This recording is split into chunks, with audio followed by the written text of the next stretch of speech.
আসসালামু আলাইকুম রহমতুল্লাহ। ভাই কি খবর? কিসের খবর? কুড়িগ্রামের খবর। কুড়িগ্রাম খবর বুঝতেছেন না?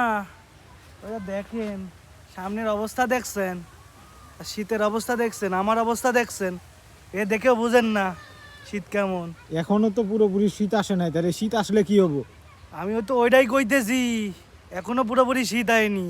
যদি শীত আয়ে, এই কুড়িগ্রাম মানুষ কেমনে দিয়ে? তাহলে শীতের সময় আসে দেখা যায়। শীতের সময় এখনই এসে মনে হচ্ছে যে 15 দিন গোসল না করলে গান হয়। শীতের সময় আসলে তো আমার 1 মাস বিছানা থেকে কম্বলের থেকে বের হওয়া লাগবো না। তাহলে তো ভালো হইলো, কাপড় চোপড় নোংরা হবে না। ওরে ভাই রে, আপনি কাপড় চোপড় নোংরার কথা চিন্তা করলেন? হ্যাঁ, এই কয়টা আমি দিন তো স্বাভাবিক সময় 3 দিন গোসল দিই না, আর এখন তো শীতের সময়, এখন তো 1 মাস এমনি গোসল দেবো না। আল্লাহু আকবার। আল্লাহু আকবার, আল্লাহু আল্লাহু আকবার। আকবার।